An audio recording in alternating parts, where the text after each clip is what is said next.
أعوذ بالله السميع العليم من الشيطان الرجيم من همزه ونفخه ونفثه بسم الله الرحمن الرحيم الحمد لله رب العالمين والصلاة والسلام على رسولنا محمد وعلى آله وصحبه ومن والاه. So today inshallah we're going to go ahead and just finish up some of the thoughts that you guys had in terms of what other kind of assessments that people can do, and inshallah after that we're going to go into just some examples of some of the things that we discussed, but kind of giving you a run through. And then inshallah next time we'll go into more case studies inshallah. So today let's get started with a check-in.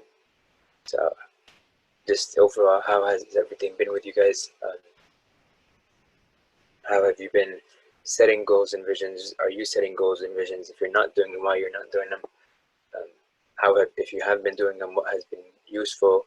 How has it sort of increased your motivation and sort of drive towards moving towards certain things? How has it made you more optimistic? How has it made you feel more empowered to have goals and go towards them?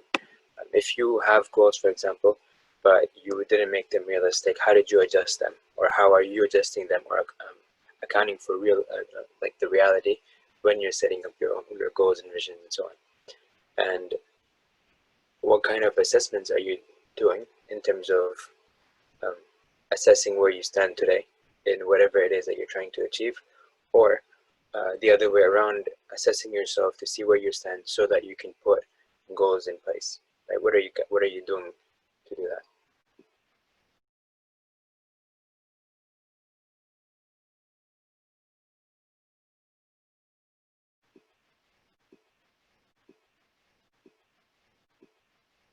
This one right here is what we were talking about, point A. And like I said, this is a cyclic thing. You can have an end vision first, and this is how the Quran was revealed, for example, right? Allah subhanahu wa ta'ala gave us an end vision, and then He gave us a process of how to get there. So like an end vision, and then He gave us certain instructions on what we need to do so we can understand if we're doing those things or not. That's an assessment, sort of, okay, Allah subhanahu wa ta'ala is saying, feed the poor people, look out for the orphans, and so on. So we can assess ourselves to see if we're actually doing those things or not, right? But those things are also means towards that end vision. Okay, so that's important, and you should also constantly evaluate yourself in terms of where you stand currently. So it's a cyclic thing.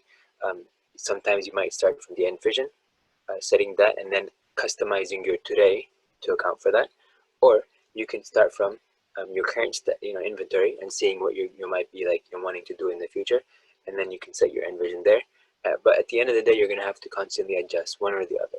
You need to constantly evaluate yourself, but you also need to constantly see how feasible that end vision is, or how practical it is, and how realistic it is. And again, because we're always growing and learning, many of our visions or end goals are going to need to be optimized. The more we learn about things, the more we realize certain things.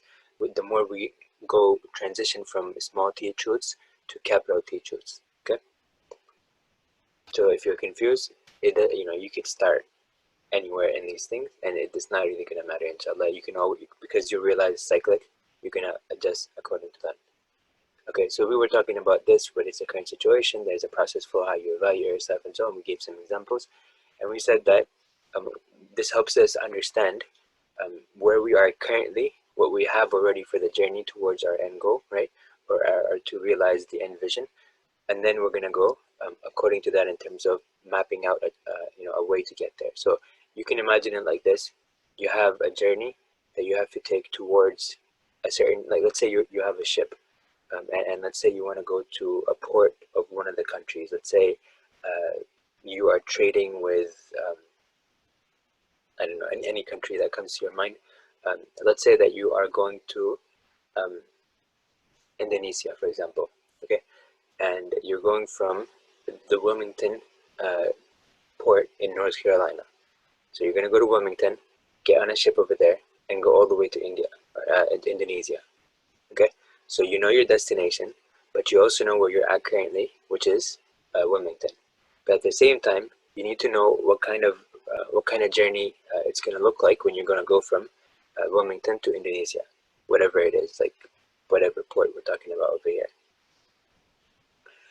Okay, now let's say you are evaluating what things you need for the trip, and you realize that your current inventory looks like there is like a certain amount of food that's available for yours in your ship, and you see that it's gonna take you, for example, let's say a month to get to, let's say, Java, right? And then what happens is that you realize that the current amount of food that you have is enough for 1 week for a crew of 100 people, and these 100 people, of them you have only 39 people. Okay, so you need 61 people still, and you also need to get enough food for the other few weeks that you're going to be on there for the same amount, like the crew, right? And you have to have certain members in that crew that have certain skill sets to make sure that if something happens to the boat, if something's messing up with the engine, if something happens with like steering wise and navigation wise, if a storm comes in and stuff, right? All of these things are accounted for, right? All the people that would be able to manage this system, these systems are going to be available. So you're going to have to figure out which of those things that you need are there, and which of those things that you need are not there. Which of those people that you need for certain systems management, they're there, and which of those people are not there yet. So you're going to have to then proceed according to that, right? This is what helps. Current inventory helps you in terms of all of these things and more, right? And then you're going to be able to determine what's left. You're going to get those people, you're going to get that stuff done, and then you're going to take the trip. But as you're taking the trip, you also need to constantly evaluate, am I heading in the right direction? Okay, the water turned us this way, the wind turned us this way. How are we compensating for that by turning the steering wheel a certain way, for example? Or how are we accounting for all those things, right? So this is something that we're going to have to do in terms of the process. But this is also something that you're going to do throughout the journey from A to B. So I hope that makes sense. So we went over a little bit, like some examples. I said these are some ways that constant inventories are being taken. Again, some of them are initial inventories, some of them are ongoing inventories. Like I was saying, that you need to constantly assess where you are relative to where you want to be. And so it's not just a point A to point B thing. The point A is constantly adjusted, and point B might constantly adjust to figure out exactly where you need to go, right? For example, if you thought India was the Americas when you were Christopher Columbus, right? If you thought that, and you get one in that direction that you thought was the right direction, but then somebody told you actually you're heading in the wrong way, then you would probably have to, based on some evidence or whatever, you'd have to adjust according to that, right? But if you don't, you're going to end up in the wrong place, even though you thought that you're going towards where your vision is going to be realized. Okay, so keep that in mind. So it's a constant thing. It's sort of like a moving target essentially, but that's not a bad thing, because the reason it's moving is because you're trying to hone in on exactly where you want to go. That's also realistic and practical and so on. Okay, so this is a constant thing that's going to keep going on. And so when we get to the process part, which is coming up next, inshallah, meaning in the next few sessions, then we're going to go into details about how to do these like this constant evaluation and stuff, inshallah, and how people are doing that. So I'm kind of hinting towards a lot of these things right now. For example, bank accounts, you're going to check every few days, every day, maybe every few hours if you're somebody else or whatever, depending on your context, right? So that's an ongoing thing. So that's also including addressing the issue of format, or like the process of how to go from A to B. The State of the Union is likewise the same thing. I'm giving you snapshots at a given time, but these are things that happen continuously. Like every president does that essentially, right? So the idea is that it's not one time thing. It's not just point A and that's a fixed point A. In a different, administration, you might have a different State of the Union, different things that they're working on, but it's relative to that particular context, right? So the context might change tomorrow, or it might stay the same, or whatever it is, but you can understand that how I'm just giving you a snapshot, like an instantaneous picture of what it would look like at a given time. But this is going to repeat sometimes, or in many of these cases are going to repeat. Like for example, these weekly family meetings, again, every week, the day it happens, the time it happens, when it happens, right? That's a given snapshot of what's there. But as things go forward, the next day comes in, or the next week comes in, and you have a follow-up meeting. Again, so that's, in that case, it's a snapshot of that particular time. So that's point A at that given time. I hope that's making sense. But because of the fact that you're doing it constantly, that's the idea of process, which is this right here, the short-term goals, for example. So incremental steps or goals from point A to point B. And again, this is like optimizing and so on, just kind of analyzing where you stand, taking the goals. Did I get to this checkpoint or not? What's going on? Kind of analyzing, whether you're actually getting to where you need to get to. And if you know calculus, in calculus, this is sort of the idea that the idea of linearization in calculus, where you're trying to use some sort of lines, right? At very, if you zoom into a curve very closely, 2 points can be represented with a straight line. The two adjacent points, let's say, right? If you're zooming in enough, not enough to that you're looking at 1 point, but you're looking at two adjacent points. So you can sort of map the distance between them, or like so map the trajectory between them in the form of a line, and you get an approximate, correct answer to go from point A to point B. And this is where ideal linearization comes in, right? So that's something that you can just keep in mind also. And I might have lost some people when I mentioned the example, so that's why I'm skipping through really fast. But anyways, I hope that makes sense in the sense of the constant evaluation and so on. Okay, then we looked into some other ones that, we came up together. This was something that I had before. These are some things that we came up during the session.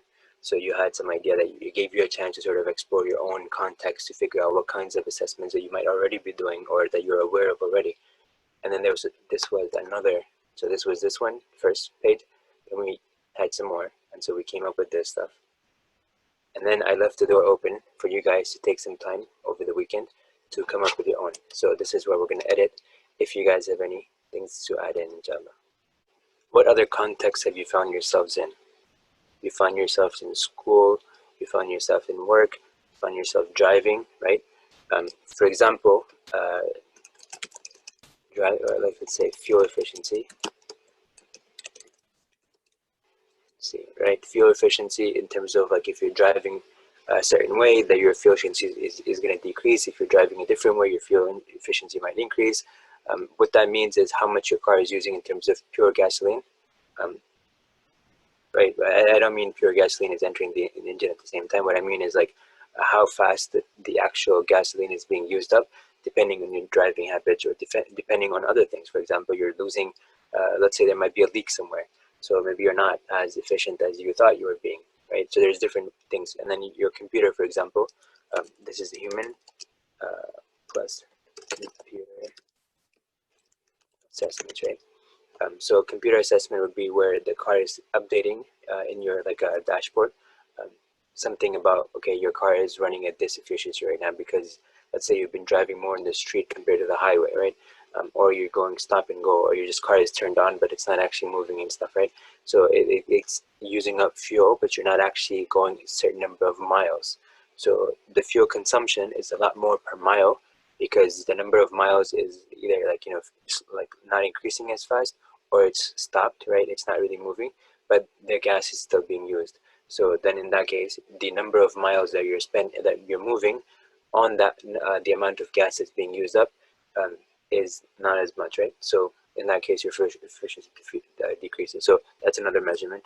So you've been in your car, you've been in your thermostat in your building, for example, right? How does it work? It works with the same feedback loop. What it happens is you set a particular goal for the thermostat. So you're saying that I want my house temperature to be, or my room temperature, or my building temperature to be at, let's say, 70 degrees. Okay, so now you have a 70-degree mark. What happens next is that that's the goal, right? So that's the point B, and then the system measures what it is currently in that area, wherever it is supposed to cool, or wherever the goal is supposed to be 70 degrees. Then it measures the temperature in those areas and gets an idea of how much it needs to push air, the cold air, into it, right? Or maybe hot air into it if it's like let's say it's like 60 degrees, right? So it needs to increase the temperature. If it's like 90 degrees, it needs to decrease the temperature, right? So it, based on the current assessment, it will automatically do something to that, right? So for example, it'll increase the temperature by heating it up, or it might focus on the air conditioning instead of the heating element, right? To decrease the temperature. So depending on the situation is, and then it will keep doing that to try to get the room in a certain, to stay fixed at a certain temperature. So what will happen is it might have overcooled something, and so it'll sort of stop until the outside conditions make the the environment sort of hotter again, right? So then it balances to like 70 degrees, right? But then actually the cooling, it might have stopped, but the heating from outside and stuff, like the heat from the outside temperature, whatever, might have made the room become a lot hotter than it should have been. So it'll get alerted, it'll get triggered because the new temperature measurement would be, for example, 71 degrees, and it's gonna be like, oh, it overshot. So let me just turn the air conditioning on for a little bit more, right? So this is also important in the context of, for example, your window insulation, for example, or your doors being open or closed or whatever, or air movement from outside under your doors, for example, right? These are things that can constantly put a lot of strain on like the entire system, the HVAC system in your facility, in your home, whatever it is, right? So something to consider, that this is what's actually happening back and forth right around us, but we're not even like seeing that a lot of times. But that's how the thermostats work, right? They constantly evaluate where the current room temperature is, and then they'll add or subtract some energy, right? And what I mean by that is turning on the heater or turning on the AC or whatever.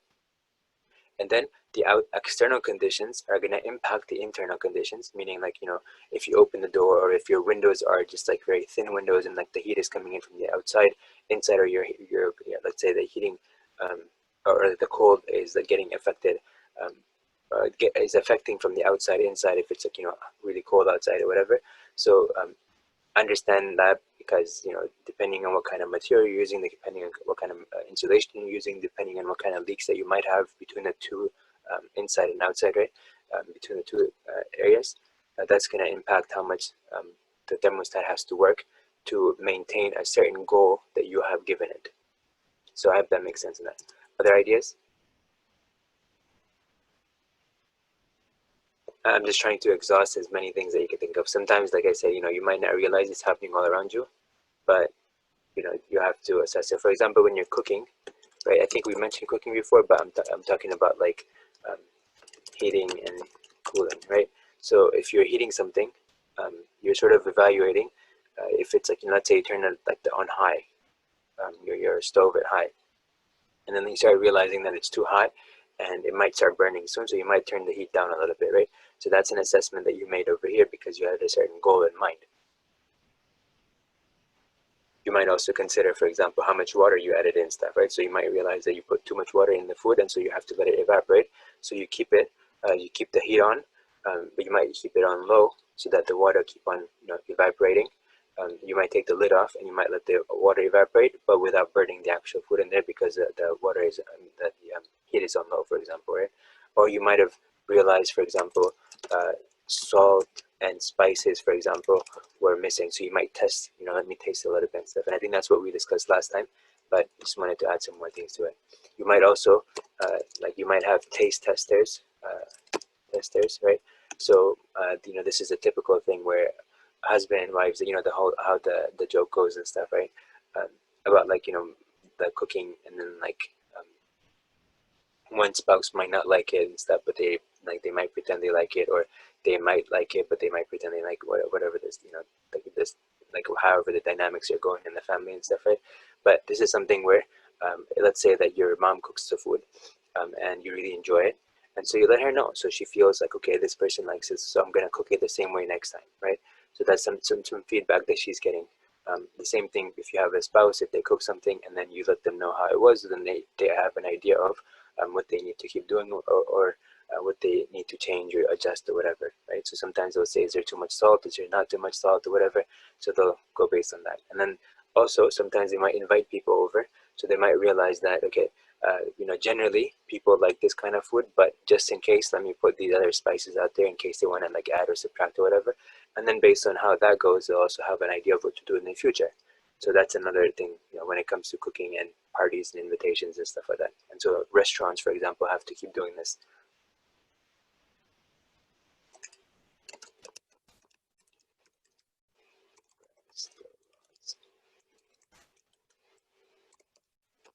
Okay, anything else? We talked about GPA and like, grades and stuff. We talked about, you might even do, for example, professor reviews. If you have a certain professor, they have some websites where you can rate a professor, for example. Um, many different things. They have Glassdoor, I believe it's called. That's one of the websites where you can actually evaluate CEOs of companies. So you have an idea of the leadership of a company. If you want to invest in something or if you want to do something, whatever, you can have an idea of who the person is and how much confidence other investors have in something, right? The stock market is also another, we talked about that too. The stock market is another evaluation of what people are doing with their money and which companies they are more confident in. And so which companies, therefore, maybe more likely to succeed because of that, because what they're presenting to the investors and getting their confidence as a result of them. Okay, what else? Did I exhaust the list, or is there anything else that you guys have in mind?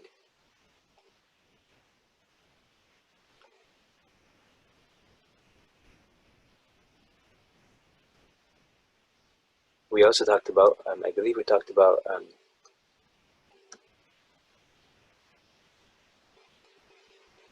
yeah, we talked a little bit about health assessments. Um, when you go to a doctor, for example, right, and they're gonna test, they're gonna see how your teeth are, they're gonna see how your body measurements are. They might test you, for example, your blood pressure, your, multiple different things they're gonna assess.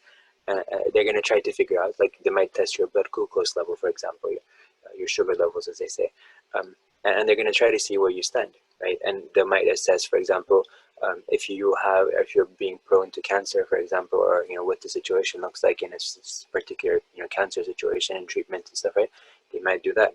Um, you might realize, for example, that you have a headache, and so you might take Tylenol or Advil or whatever it is, right? And then you're gonna evaluate. You're gonna try to figure out like how long it takes and stuff. So you have a process that you went through and stuff, right? Things like that. So there's a lot of different things that you can go into.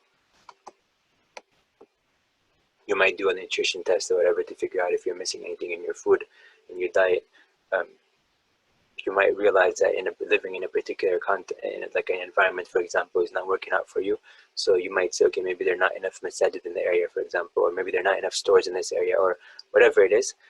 But let's say you still want to live in that area, so you might evaluate the current situation by seeing what's out there, how it's impacting your family, how it's impacting you, and then sort of accommodate for that by inserting new things in there to help you achieve your goals for whatever reason that you were settled in that area, right?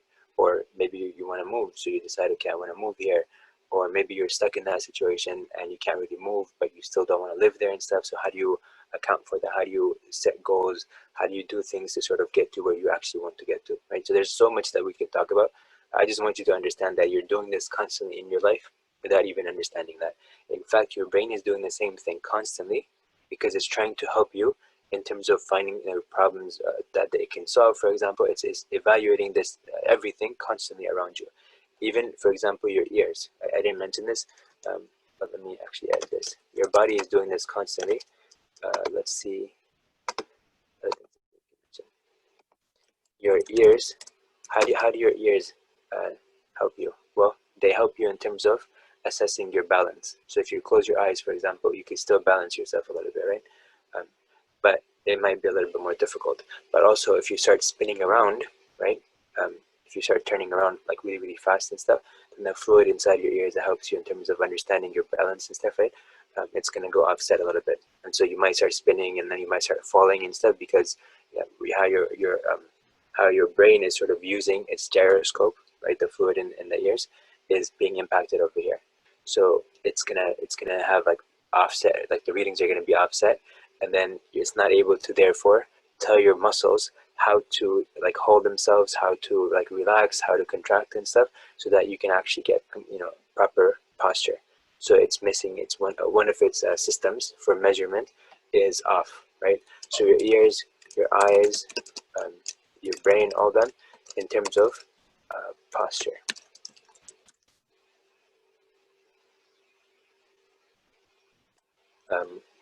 What about like external external stimuli that are related to, for example, the flight, wait, it's fight or flight, right? Fight or response. Sweating in your body, for example, based on based on heat.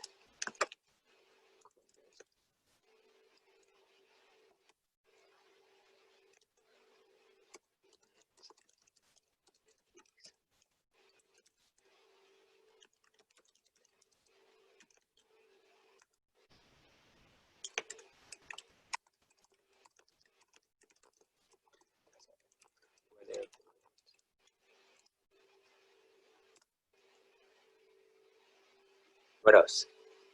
There's so much that you can go around, right? There's so much that we don't pay attention to around us. There's an ayah at the end of Surah Yusuf. Allah Subhanahu wa Ta'ala describes how we walk around, we go around, travel through places and stuff, but we pass through the signs of Allah Subhanahu wa Ta'ala, right? The signs Allah Subhanahu wa Ta'ala has put out. We pass through them. يَمُرُّونَ عَلَيْهَا. They just sort of like walk past them and stuff without even like focusing on them. And they're just sort of ignorant of those things. What else do you know? Did you know that birds and animals, how they migrate, migration, time, assessments? So for example, some of them might use magnetic, the magnetic field of the earth to assess where they need to go through, right? How do they determine which direction to navigate in? How do they determine where south and north are and stuff, right? How do they do that? So there are certain measurements that they're taking. Also, I'm going to say migration, time, and direction.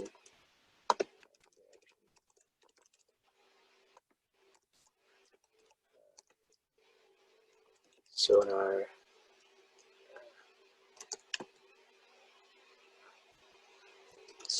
communication, and travel. So for example, how do dolphins communicate with each other, right? They might send out like a click, right, like a sound, and how it bounces back, they're gonna realize certain things, or they might communicate with each other like that. Bats themselves also, they might send out like a little like signal, or signal meaning like some sort of like sound, and how it bounces back to them, like a radar, right? So I'm gonna mention like, so that how it bounces back is gonna show them what's like an obstruction in its path as it's moving forward. This is how radars work as well. They'll send out like a signal, and how it fires back is going to help them determine like what's there, if it's there, and if there's anything there, and they can pretty much move according to that. So they see, okay, the signal bounced back in this way, there must be an obstacle in the path, so I need to steer right a little bit, I need to steer left a little bit, and so on. So this is how they're sort of mapping out the surroundings that they have around them. You'll see the same thing for radar. The police, when they're trying to catch you in terms of speeding or whatever, this is sort of the technology that goes behind that as well. This is also how they do it for enemies and stuff that are going over different areas and stuff. So the country itself might have some radar detectors that are going to help in terms of finding out if there's anything in the sky that's coming by. This is how they realize that. So it's very fast. So they are able to assess, okay, there was nothing here first, now there's an obstacle in the way. So the radar waves bounce back, right? Otherwise, it would sort of keep going forward, so they didn't come back. Anything else you can think of?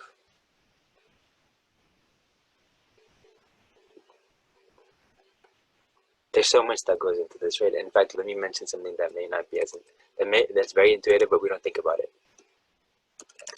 Natural disasters.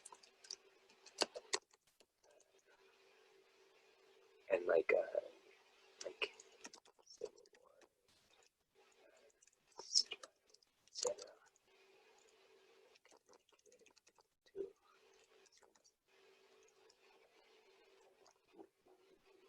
right? So from a deen perspective, we know that our sins are the causes of issues that happen in the world, and if we don't, let me also mention like oppression, right? All that is connected to our sins, right? So for example, if we see bad things happening in the world, it's not because Allah Subhanahu wa Ta'ala is doing that, because Allah Subhanahu wa Ta'ala already gave us enough resources. He gave us more than enough to go around. He gave us the brains and minds and capacities to actually look out for each other and stuff, right? But it's our choices that result in oppression, like the Black Lives Movement. The whole situation with the slaves. It wasn't because Allah Subhanahu wa Ta'ala, forced people to make blacks into slaves. That wasn't Allah Subhanahu wa Ta'ala doing that, right? It was people's choices, and they need to take accountability for that, right? And in fact, when they actually took responsibility for that, then changes were made. So that's proof that it's not Allah Subhanahu wa Ta'ala, because Allah Subhanahu wa Ta'ala is giving you all the resources that you need. He's giving you the brain power, He's giving you the ability to learn and all that stuff. but it's us that need to take accountability for the actions that we are responsible for, and then the consequences of those actions that are because of our choices and decisions and stuff, right?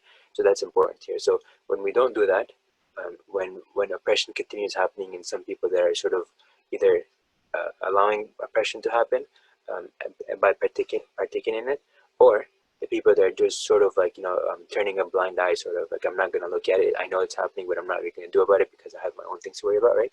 Those are people that can also be, in one sense of the word, enablers. So they can be enablers to that dhulm. And on the other hand, Muslims are told, "Kuntum khayra ummatin ukhrijat lin-nas ta'muruna bil ma'ruf wa tanhauna 'anil munkar," that you are the best nation extracted for mankind. And the reason over here is Allah Subhanahu wa Ta'ala is telling you that because you command the good and you forbid the evil. So it's more, when you say ta'muruna bil ma'ruf, it's like a command, right? Fi'l amr is like a command that you give to somebody else. You sort of like, telling somebody to do something, right? So it's a very active thing to do. It's not like sort of like sitting back and just like watching it happen and stuff, right? It's a very involved process. You need to get on the ground. You need to get involved in the social process and stuff, right? You need to get into grassroots movements, for example. You need to actually get involved in the change that you would like for to see in the world and stuff, right? On the other hand, with tanhawna 'anil munkar, you're actually actively preventing any kind of bad things from happening. You're not just sitting back and criticizing people.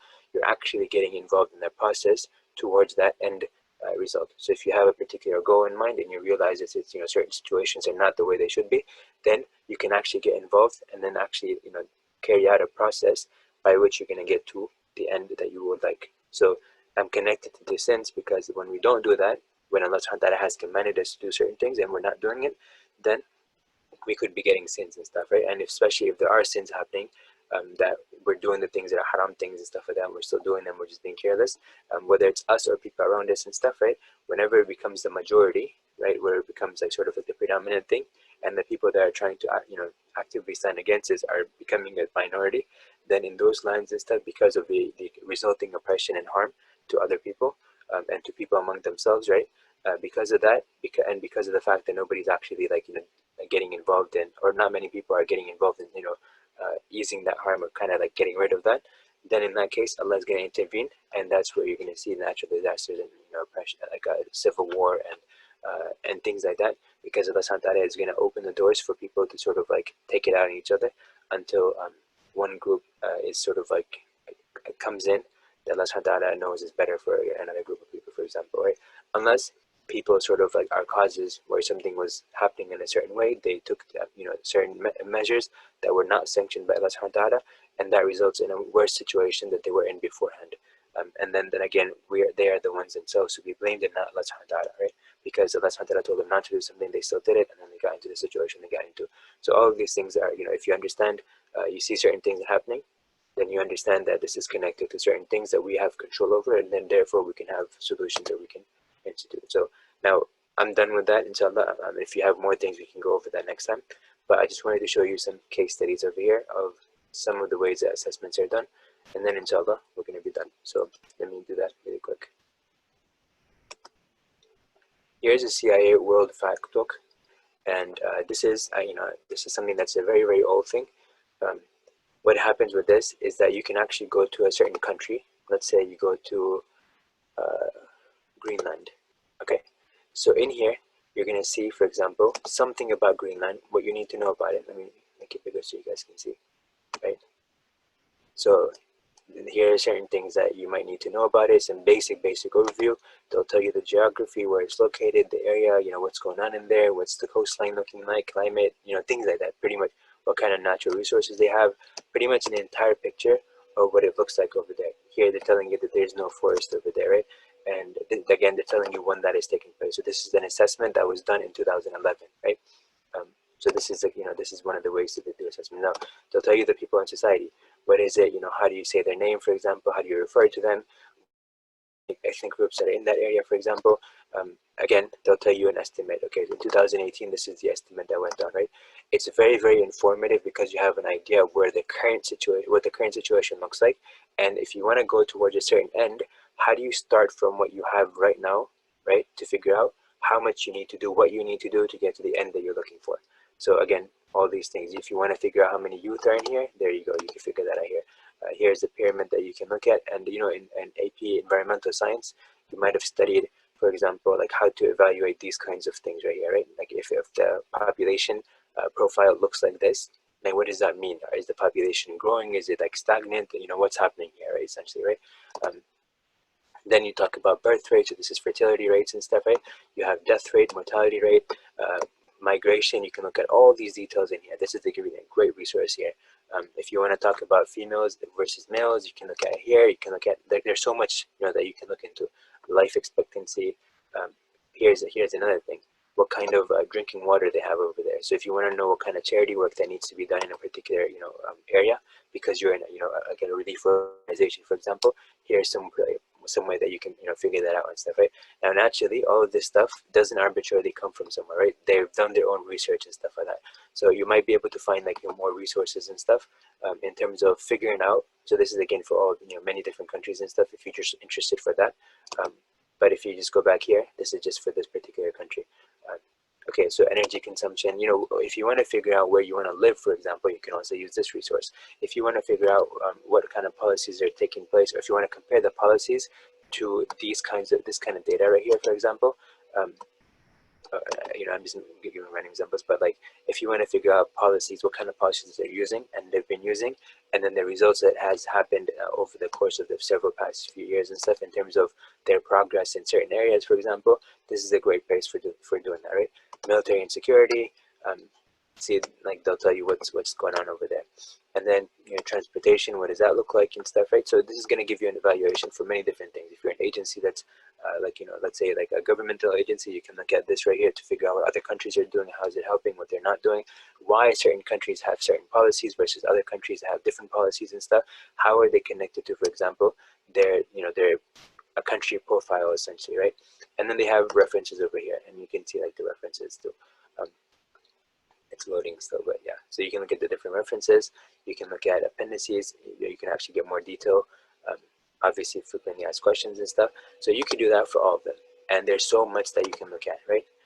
So I'm going to close this now so I can show you the other thing. Now, this is the census that's taking place currently. You know, the US Census. So this is where you can get a lot of information. There's so much information that you can get. So if you look at it, as of September 15th, the population seems to be, at least for, you know, per the census that has happened thus far, right? It's about 330 people, 330 million people in the US. And obviously in the world, you have 7.6 billion people.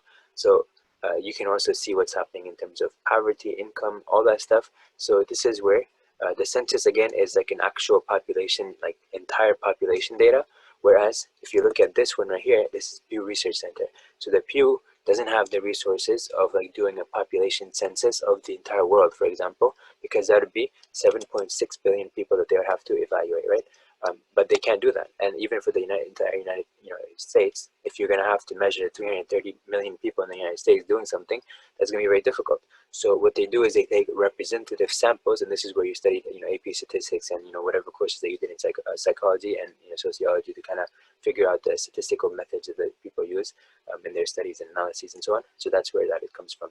But here you can actually get a general idea of what's happening in the world, what's going on in a different context and stuff. You can look at, you know, science, religion, you can look at politics, you can look at like climate change, for example. There's so much that that has been done. But remember how we were talking about data lines and stuff, how learning works. They assess, you know, certain things, a certain number of data points that are accumulated, and then they make trend lines, you know, based on that, right? So this is the, like one of those representations here. This is how we learn, but this is how also, you know, very simplistically stating, this is also how statistics take place, and this is how oftentimes policies take place. So if you go to, for example, rand.org, right here, you'll see that they have you know, research and stuff like that, you know, done. Now, of course, it depends on who is the one that's actually, you know, writing the research proposals and like recommendations. So Rand Corporation is one of those organizations that does this kind of stuff too, as like a, you know, compendium for stuff that the politicians can refer back to and say, okay, these are the recommendations by these people. These are like, you know, the experts or scholars in these areas, right? And they're mentioning this. Now, again, you know, obviously that could be limited depending on who is actually writing it and what kind of, you know, presentation is being made and what kind of data is being used and stuff. But this can also translate into policies and stuff like that. So again, going back to this right here, something that you can, you know, keep in mind, inshallah. And again, this is not the only place you can get research, but there's a lot more that you can find.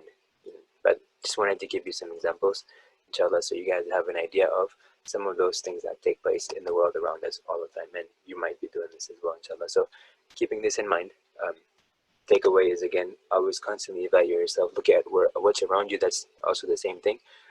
Therapy, if people that have mental health issues, people that have for example paralysis and they're recovering from that and stuff, right? People that, in the case of, for example, heart attacks, and then like their body goes into paralysis for temporarily, and then they're sort of getting rehab, for example. All of that stuff is constant evaluation, assessment, and so on, right? They set goals, they go towards them and stuff, they figure out how the goals are being achieved or not and stuff, and they go from there. So wherever context you're in, you're always going to find people assessing. You're going to find yourself constantly assessing. You're going to do this when it comes to your friends, like who you're picking as friends, how close your relationship is, what you're realizing that you're getting distant in. All those things are going to be assessments, right? So based on that, I hope it makes sense in terms of like why we were mentioning all these things, and you also understand how to utilize this in your context and be alert in terms of figuring out what's happening around you all the time, and being comfortable with that. When COVID-19 happened, for example, it was a big difference that, compared to what was happening before it. And so people had to evaluate where they currently stand, and they had to adjust and accommodate their goals to match whatever the context that they were in. So a lot of organizations, they changed their programming, they cut off certain things that they didn't need for that context that they were now in. They also adjusted their goals and frameworks and stuff. And so this is something that, it helps us in terms of navigate any context that we're in. And this is how Allah Subhanahu wa Ta'ala programmed us to be. So we're always looking for new creative ways to adjust and adapt to our environments. And one last thing before we conclude, inshallah, a lot of times we don't set goals high enough, or we have one or two goals, or we only have certain goals in certain areas, such that when we reach those goals, we sort of feel like we're just sitting here and we got everything achieved. If you had a goal to get a certain sized house, and you want a certain car, and you wanted a certain amount of money, right? And now you got all those things. Now you have got nothing that's happening in your life, and so you're going to get very agitated, because we have this fire inside of us that wants us to keep grow and adapt and keep moving and keep doing things and stuff like that, right? But when we're sitting somewhere and we're not actually achieving anything, we start feeling sort of like bad about ourselves, right? We start feeling like we're not really doing what we can do. Our brains sort of like want us to do something. There's a fire inside of us that's lit, but it's not being utilized and stuff, or whatever it is that we could be using it for. And so we start getting, we start like finding triggers that can like spark that, spark, or like kind of like make us do things, or sort of get into this like mindset where our brains can start working again and stuff, right?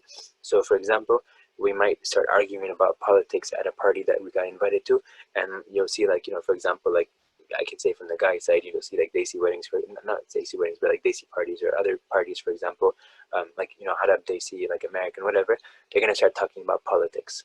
You're gonna be like, Trump this, or like Pakistani, officials this, or Indian officials this, or Arab officials this. They'll just talk about that stuff, right? Some of them will take a hard line stance on one issue, and then they're sort of like go against all the others and stuff. And then this would be like their high, this adrenaline rush that they had and stuff, because we need that sometimes, right? And so they'll come home, and then it's like, back to like how life was and stuff. Or they might stay, still have that burning desire to do and achieve more things and stuff, to achieve more goals and stuff, right? But they're not doing that, and so they start getting toxic in terms of their interaction with other people, for example, and that can be a very negative situation, right? So they start, getting these into fights, or they get into arguments, or this and that and stuff, because that's something that keeps us sort of like moving, because there's like new development, new things are happening and stuff, that the way our brains work, but we're not actually tapping into the way that we should be. So then it comes out in a toxic way, where we just pick fights and stuff like that, or we get agitated easily or frustrated easily and so on. So with that in mind, I hope that you guys can sort of use the information we've presented thus far to help optimize your living, but also your context that you're in. So not only yourselves, but also your interactions with other people, and develop the things around you into more better, more optimized versions of what they are right now. So be the agents of change around you. Use all these strategies so that you can never become frustrated or overwhelmed or toxic to other people or to yourselves even. So I hope this makes sense. And that's your homework, figuring out what's happening around you, and then finding ways to optimize things, because we only get into, let me rephrase that. We often get into situations where we end up getting frustrated and annoyed and like upset, because we didn't really understand how things work, and we felt like things should go our way instead of us adapting to the way things are. Adapting to things the way are in terms of like the general frame of how things work by Allah subhanahu wa ta'ala is designed, and adapting to that, and then using that to or leveraging that towards optimizing the context that we're living in. Okay, so I hope that makes sense, and inshallah this gives you hope, and it gives you this passion to like, or this inspires in you this passion to actively get involved in your context, in your environment, so that you can help develop societies into places of happiness and contentment and goodness, essentially, inshallah. So with that, I'm gonna stop the recording. سبحانك اللهم وبحمدك أشهد أن لا إله إلا أنت أستغفرك وأتوب إليك.